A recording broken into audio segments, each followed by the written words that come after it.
A happy Monday to all our viewers joining us for another episode of Fitness Fanatics. Now, you may have seen me in the past doing a few live workouts on Fitness Fanatics, but we thought that, a live workout doesn't quite give the conducive setting for people who are tuning in, for viewers to be asking questions. And so today we're going to be doing an AMA, or an Ask Me Anything, where you have the license to ask me anything about fitness as well as nutrition. Let me just preface this discussion by saying that I am not a certified expert when it comes to fitness and nutrition, but I am a fitness enthusiast, and I've had quite the radical transformation over the past 3 or 4 years.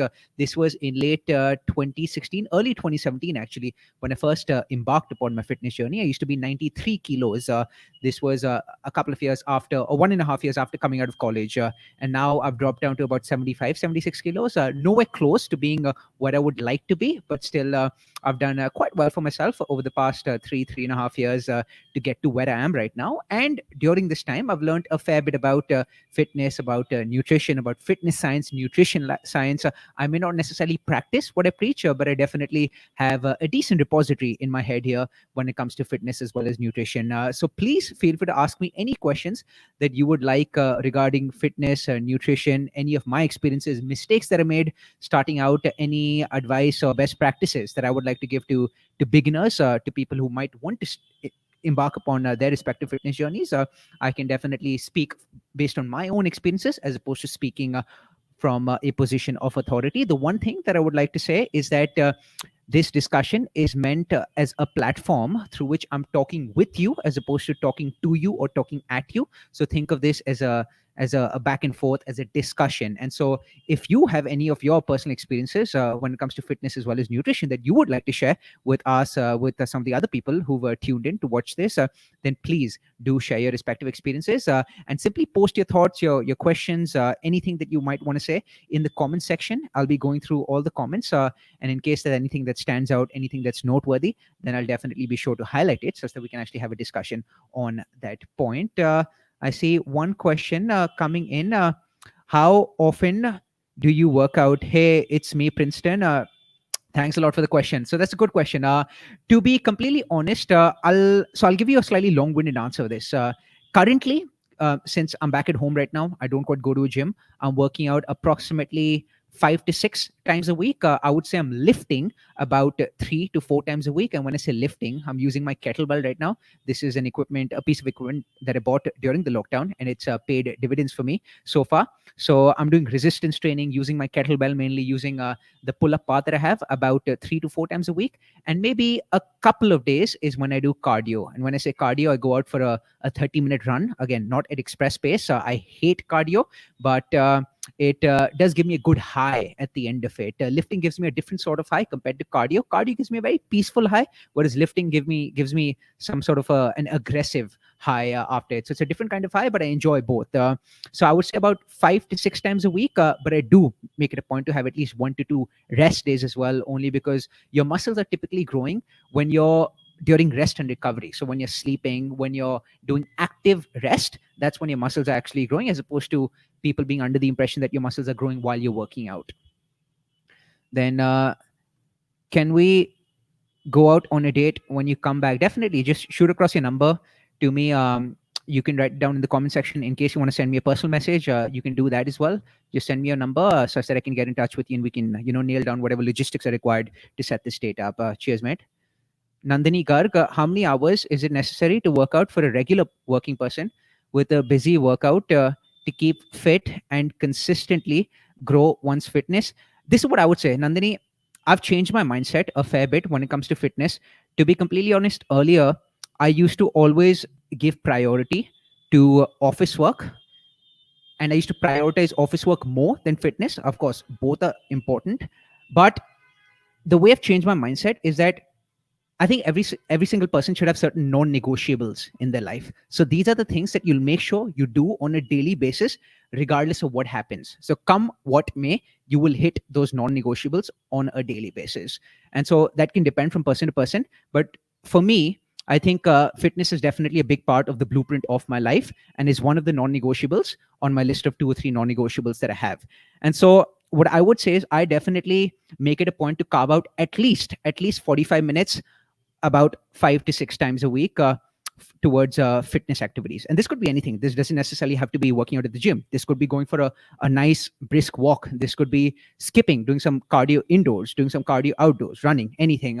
So whatever floats your boat, I would say try carving out at least 30 to 45 minutes on a daily basis. When you're first starting out, of course, it can be tough to actually maintain the consistency. But I'm not sure if you've heard of this book called Atomic Habits, this book by James Clear.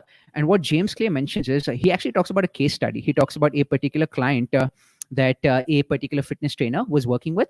And the fitness trainer mentioned to him that instead of actually thinking that you have to go to the gym and spend 45 minutes or 60 minutes whenever you get there, just develop the habit of getting to the gym. And all you have to do is work out for 5 minutes. That's it. Just go to the gym, work out for 5 minutes. What happened was, invariably, once the person did get to the gym, he ended up working out for more than 5 minutes. But the fitness trainer had this mantra or this philosophy that you have to first develop the habit of getting to the gym. And once you've developed that habit, you can optimize that habit. Optimize that habit here meaning from going from 5 minutes to 15 minutes, going from 15 minutes to 30 minutes, going from 30 minutes to 45 minutes, 45 minutes to 1 hour, or whatever that sweet spot is for you. And so that's what I would say. When you're first starting out, start small, think big, and then scale fast. Venkat, how long should I rest between workouts? It really depends on what you're doing. So typically, if I'm lifting, and say if I lift at 3 p.m. or 4 p.m., then I typically won't have my next lifting session until 24 hours later. So I'll lift next exactly at 3 p.m. or 4 p.m. the following day.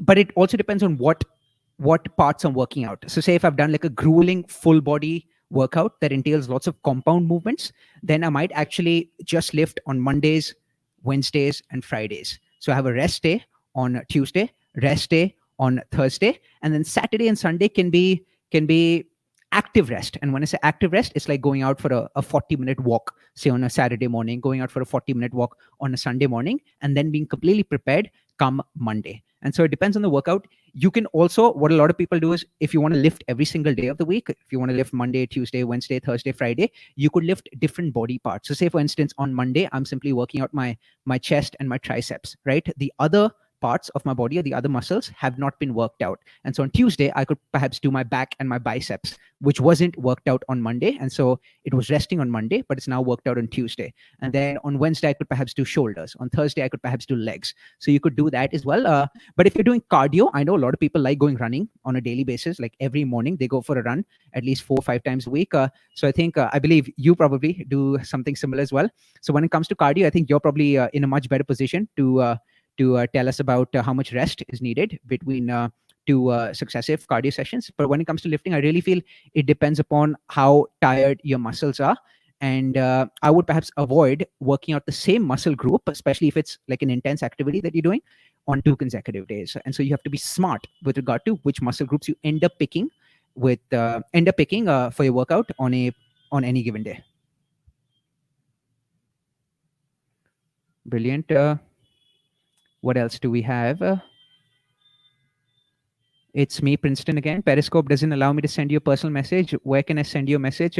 You can send a message through the One Play Sports Facebook page. So you can simply address it to me, and then let me know whatever your request is. And I'm pretty sure someone from our social media team will definitely get in touch with you, will acknowledge your message, and then perhaps pass it along to me.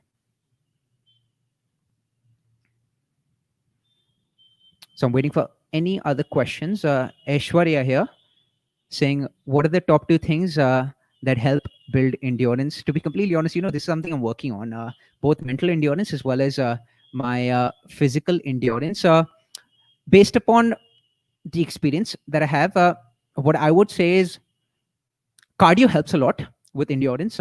Even if it's just going out for a 30-minute run, that helps me a lot. But when it comes to my experiences with cardio, and I would love to hear the experiences of others who are tuning in, who are watching this currently, I feel cardio is extremely fickle. So say if I haven't done cardio for a week or a couple of weeks, and when I get back out there, when I get back on track, I find it much harder compared to how I found it during my last cardio session, in the sense that even a 2-week gap between 2 successive cardio sessions does not hold me in good stead. Whereas lifting is slightly different. I can go for a holiday and not lift for 2 weeks. And when I come back, I can probably lift the same amount of weight as I was lifting prior to the holiday. And so I feel when it comes to maintaining your endurance, once you've hit like a certain level, if you're using cardio to maintain that endurance, you probably have to stick to your guns more often, more consistently, and you cannot have a big gap. And when I say a big gap, sometimes even like a week and a half or 2 weeks between two successive cardio sessions can be a fairly big gap, just based upon my experience. Of course, different people have different experiences when it comes to cardio. Different people have different body types as well, so their bodies react differently to the same amount of cardio training, all else being equal. So I think one way of building endurance is through cardio. The other way, I think, I used to be a chain smoker when I was in college, and for the 1.5 to 2 years after college as well. So quitting smoking definitely helped me a lot. And lifting heavy weights, I think, helps to build endurance. A lot of people might be under the impression that you do not end up losing fat when you're lifting heavy weights. You end up losing fat only when you're doing high intensity training. High intensity training could be high volume training. So instead of doing, say, 6 or 7 reps of bicep curls, or say 6 or 7 reps of squats, people feel that they have to do 12 to 13 to 14 to 15 reps in order for them to lose weight. But I think you can lose a fair amount of weight just by lifting heavy, because muscle growth oftentimes is happens synonymously with fat reduction, or at least there's a nice layer of muscle that covers the fat, and so you look much more toned, you look more muscular, as a result of which your loose body fat isn't as evident. And so I feel lifting heavy can also help in building endurance, as well as giving you a more toned and muscular look. Venkat, so if you do full body workout on consecutive days, does that work too? It does, as long as you aren't doing it at a very high intensity. So right now I'm doing resistance training nearly on a daily basis, or at least every weekday at home. I'm using my kettlebell. I'm doing some push-ups on a daily basis. I use my pull-up bar that I have attached to my door, right? And so in a way, I am doing a full body workout every single day. But at the same time, I'm not lifting heavy weights. I don't have like an Olympic barbell with me. I don't have those weight plates with me. And so the kettlebell that I'm using, which is 15 kgs, does allow me to do a decently full body workout, but it's not that intense. So I'm doing higher reps only because I don't have heavy weights with me. And so you could do full body workout on a daily basis, but if you're following something called, I'm not sure if you guys have heard of a training called 5x5. So 5x5 is was devised by this person named Mehdi. I'm forgetting what his full name is, but it's called Strong Lifts 5x5. Look it up. This guy started a blog. This guy named Mehdi. He called it Strong Lifts 5x5, and then it literally became a cult. It became a massive hit amongst fitness enthusiasts, and it still has been scientifically proven to be one of the best methods of resistance training. So he basically says that you should be focusing on just 4 types of compound lifts. So one of them being your bench press for your chest as well as for your triceps. The second one being your overhead press, that's for the shoulders. The third one being your squats, that's for your lower body. And the fourth one being deadlifts, which is for the lower back. And what he says is focus on heavy weights. So you're doing 5x5. 5x5 here meaning doing 5 sets, each set being 5 reps in total. That's it. So you should pick the weights in such a way that you find it difficult to do more than 5 reps. And so you can imagine that it's fairly heavy if you feel tired or completely exhausted after 5 reps. And then give it about 1.5 to 2 minutes between 2 successive sets, and do that for 5 exercises. So say if you start with your deadlifts, right? You do 5 sets, each being 5 reps each, and give it about 1.5 to 2 minutes between 2 successive sets. And that pretty much ends up working out your full body, but it's a very grueling workout. And so he says that even if you're just doing this, say 3 to 4 times a week, Mondays, Wednesdays, Fridays, with breaks on Tuesday as well as Thursday, as well as rest days on Saturday and Sunday, it will still be extremely effective. But you have to make sure that you're actually lifting really heavy and you're doing 5x5 as opposed to doing high volume heavy reps. Isolated training being just working on one muscle group on a particular day.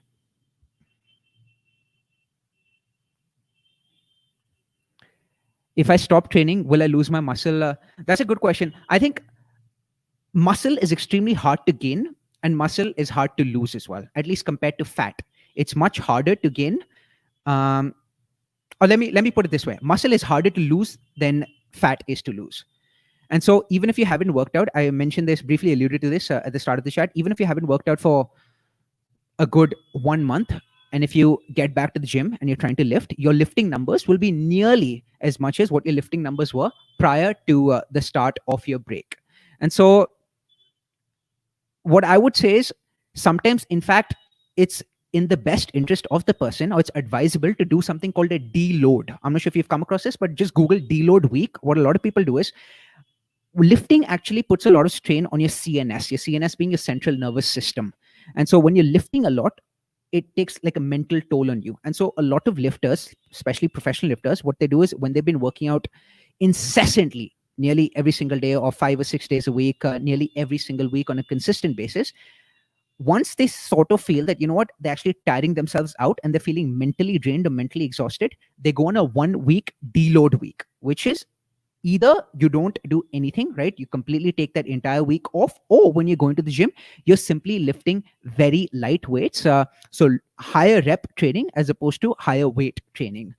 But what I would say is, even if you go for like 3 to 4 weeks without training, you will not see your muscle deteriorate. What you should be doing is, when you're not training, or even when you're training, in fact, make sure that your protein intake is high as possible. And when I say high, you should be trying to hit about 1.5 grams of protein per kilo of body weight. So 1 to 1.5 grams. So if you're about, say, 80 kgs, right, try hitting at least about 100 grams of protein on a daily basis. A lot of people from the fitness industry talk about how you should have 2 grams of protein per body weight in kilos. So if your weight is 80 kilos, that means 160 grams of protein. I think that's excessive. Everyone has an agenda in this world. Similarly, the fitness industry has an agenda as well, to sell you as much protein powder as possible. So the more protein that you're actually consuming, the more you will be reordering protein, such that you can actually replenish your supplies.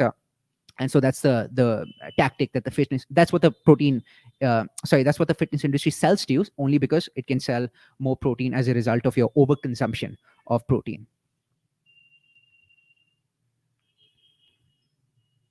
What's your tip for people who have a hard time committing to exercise? This is what I would say: find whatever you enjoy the most.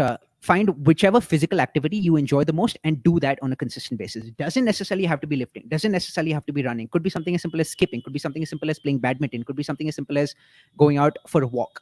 So start small, and oftentimes what happens is, give it about 20 days, 25 days, 30 days. Do it for a month. And that 1 month could be extremely hard. You don't necessarily have to change every single aspect of your life when you're starting out. The one thing that worked for me when I was starting out, this was in early 2017, is that I made up my mind that, you know what, I'm only going to focus on whatever, working out, and I'm not going to try optimizing my nutrition and everything else at the same time as well. So I'm still going to eat whatever I like eating, the rich Indian food or pastries and chocolates and whatever it is that that craves my hunger.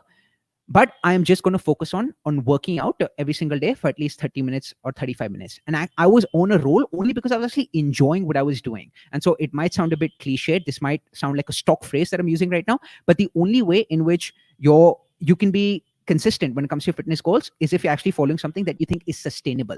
Those crash diets and those crash formulas, or those get rich quick schemes or get fit quick schemes don't necessarily work, only because it might work for about 15 to 20 days, but after that it's not sustainable, which is one of the reasons why I personally am not the biggest fan of keto as well. Especially if you're vegetarian, it becomes really hard for you to limit your carb intake to about 50 grams to 75 grams on a daily basis on a vegetarian diet, only because you start feeling cranky, you don't quite feel well. So if you're preparing for a bodybuilding competition, then you can do it, but on a consistent basis you can't do it.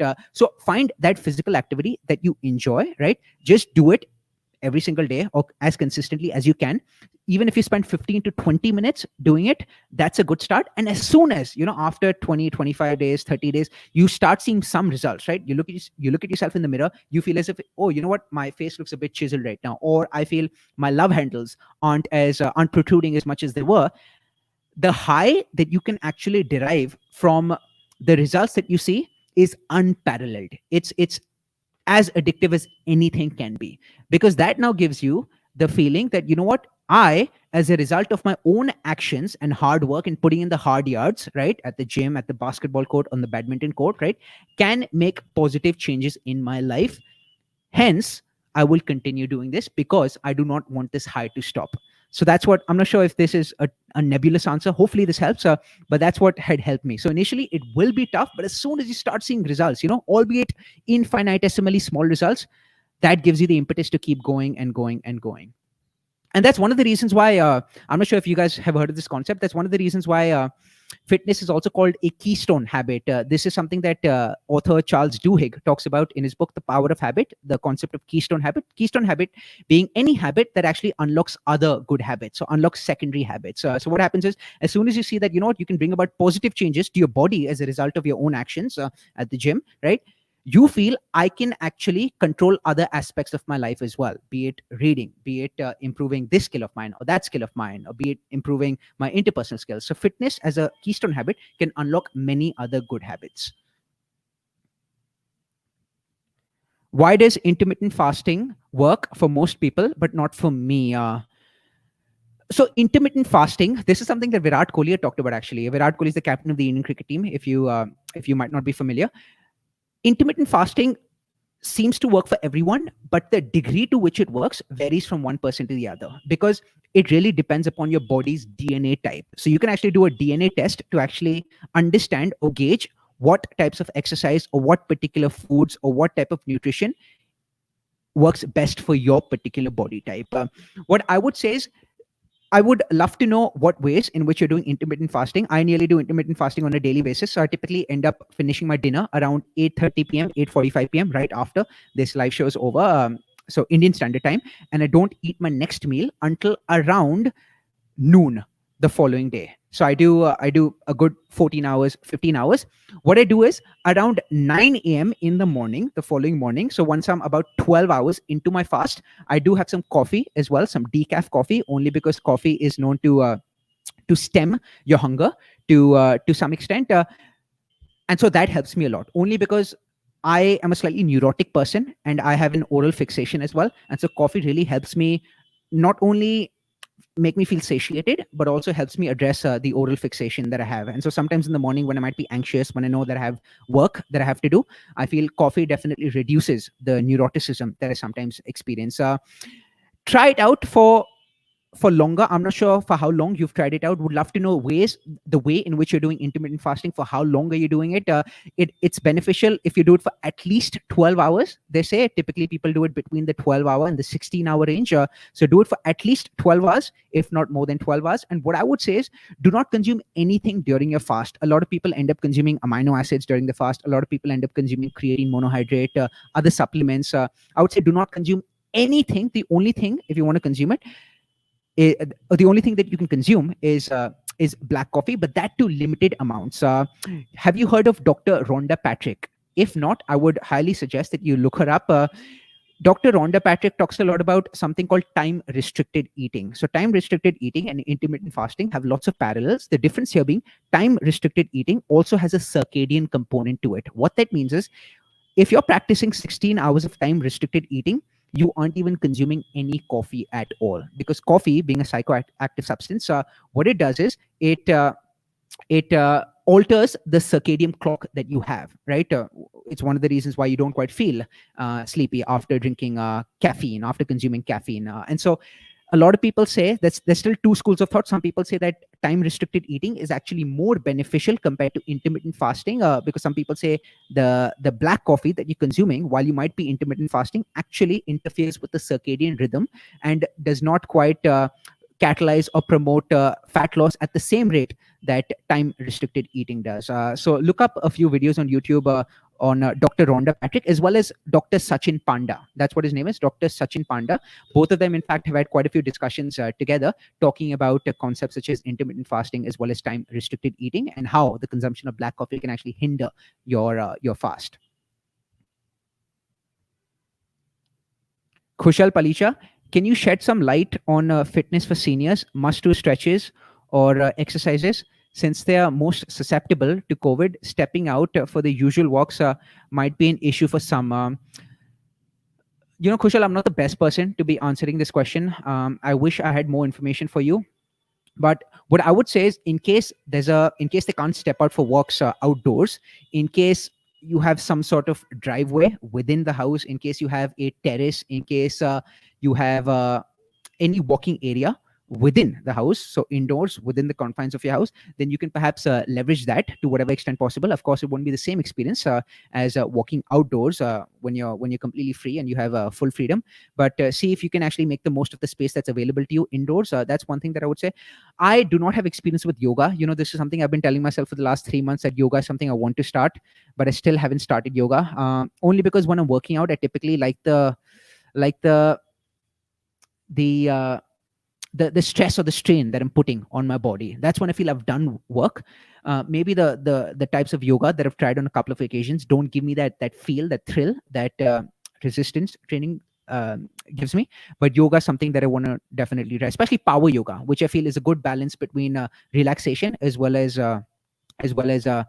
your body going through something that's relatively grueling. So maybe try yoga, but I would say try making the most out of the space that you have available. In case this is something that you can do as well. Of course, they're older, so they can't be lifting heavy weights, right, lest they actually put too much stress on their body. But see if you can actually buy some light dumbbells, maybe 2.5 kgs, 5 kg. So any sort of movement, right, even with a light pair of dumbbells can also help. This is not necessarily advice for seniors, but something that I feel everyone should be doing. Invest in a skipping rope. My skipping rope has done wonders for me. Honestly, I spent 170 rupees buying a skipping rope from Amazon, and it's probably been one of the best investments that I've made all throughout my life. I travel a fair bit. Of course, this is pre-COVID. I used to travel a fair bit for my job as well, and oftentimes traveling to tier 2 and tier 3 cities would mean that I don't have access to gyms across the country. That's when using my skipping rope would help me immensely. 10 minutes of skipping can help you burn 150 calories, will get your blood flowing and your heart pumping. Sanjeev Nair, does the time of the day provide different results when working out? Is working out in the morning better for one? Workout, the time of the day really depends upon your personal preference. So whatever time is best for you. And honestly, what I would say is, you have to use trial and error to actually to ascertain what time is best for you. I'll tell you what works for me. I have tried working out in the morning, early in the mornings. This is before breaking my fast at around noon.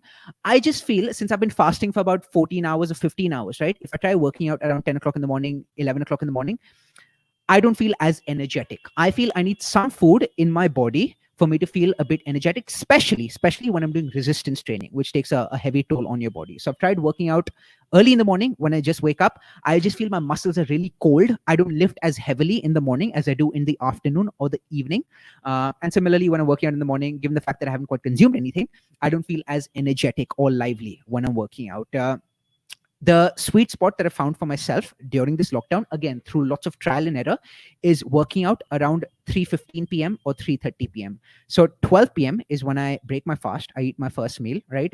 End up finishing my meal around 12:30. About 2.5 hours after the end of my first meal is when I feel I can work out, and when I feel that I feel the most energetic. I've also tried working out in the evening around 6:30 p.m., 7 p.m. after, say, I'm done with the day. But to be completely honest, I just feel a bit mentally exhausted by the time it's the fag end of the day. And when I'm feeling mentally exhausted, I don't quite produce my best results. To be completely honest, a lot of people talk about how you need lots of sleep, right? 7 hours, at least 8 hours, 8.5 hours for you to feel strong at the gym, or strong when you're working out. For me, it's my mental state of mind that determines how well I work out. I could be running on 4 hours of sleep, but if I find myself in a good mind space, if I'm happy about following the blueprint of my life, if I'm just in a nice, chirpy, optimistic, bubbly mood, then I can hit record numbers when I'm lifting on just 4 or 5 hours of sleep. On the contrary, I could be having 8 hours, 8.5, 9 hours of sleep under my belt. But if I'm not feeling good mentally, then I'm gonna live like an absolute rookie. So when it comes to the time, I think I would say experiment with everything depending upon the circumstances that have presented themselves to you, and then see what works best for you, and try sticking to that as much as possible. Because I've learned this the hard way. Oftentimes I'm like, you know what, 3 p.m. I don't quite feel like working out right now. Today I can maybe work out after 7 p.m., after 8 p.m. And that never ends up happening. By the time it's 7 or 8 p.m., I just feel, you know what, let's just take a rest today. Let's just do this tomorrow. Look, it's an activity that I enjoy, but it's still an activity that I want to get out of the way, right? Which is why a lot of people end up working out in the morning as well, because they're like, you know what, if it's something I have to do, right, let's just get it out of the way. But for me right now, given the fact that I'm at home and I'm not quite going to the office, I have the liberty to work out at 2:30 or 3 in the morning. But on days when I actually go to the office, that's when I actually work out before the office as opposed to after the office, only because I know that after the office, I'm probably going to be mentally exhausted, which will give me a reason to skip working out that day.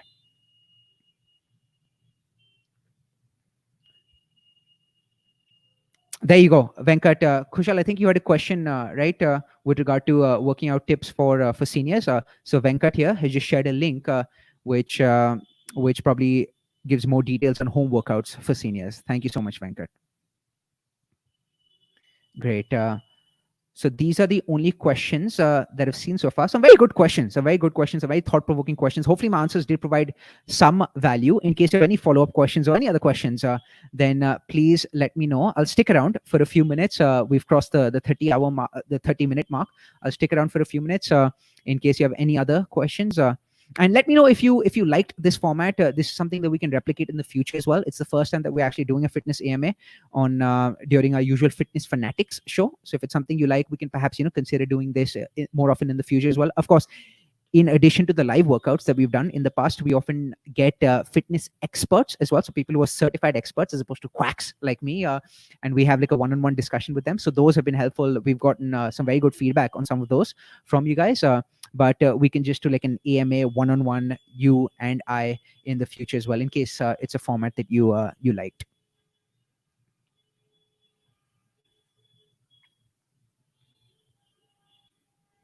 Great, guys. So I think those were the only questions that came in. In case you can think of anything else, please do on a retroactive basis comment in the same thread, and I'll make sure to go through it either later today or tomorrow, and I'll do my best to answer your question. So appreciate all the questions that came my way. Thank you so much again for tuning in for another episode of Fitness Fanatics. And stay tuned on our One Play Sports Networks for live action throughout the rest of the week. Thank you so much. Until next time, stay safe. And wait, there might be another question.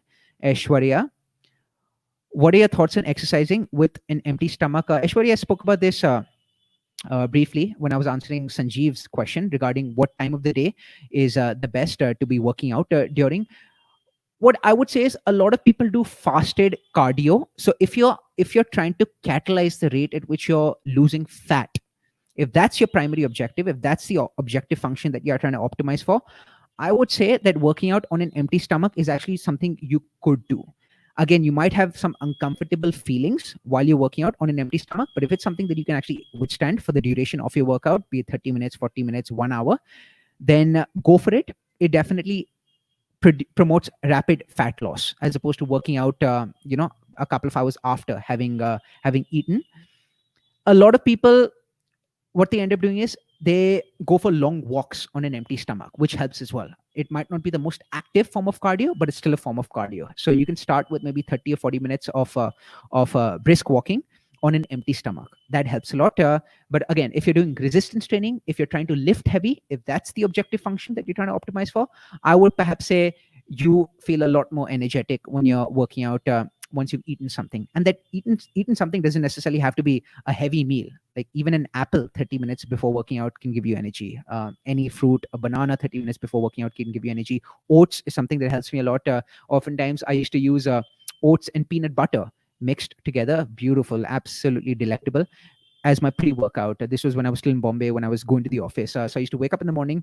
I used to prepare my pre-workout meal, oats and peanut butter, eat that, and get to the gym and start working out about 45 minutes after the end of that pre-workout meal. So if you feel too uncomfortable working out on an empty stomach, or if you're actually making your body go through some rigor and toll, then I would say have a small snack like a fruit or any other pre-workout that you think gives you energy. Make sure it's a good combination. Make sure it primarily has carbohydrates, because carbohydrates is what releases that energy. You can mix a little bit of protein as well, but I think your pre-workout meal should mainly include carbohydrates. The other thing that you could do is, if you don't want to consume too many calories, or if you don't want to consume any calories at all, you could also try black coffee. Black coffee is a great pre-workout. A lot of people end up using it. They don't feel as hungry because black coffee has a satiating effect, so you won't feel as hungry, but it also gives you energy given the psychoactive substance that caffeine is.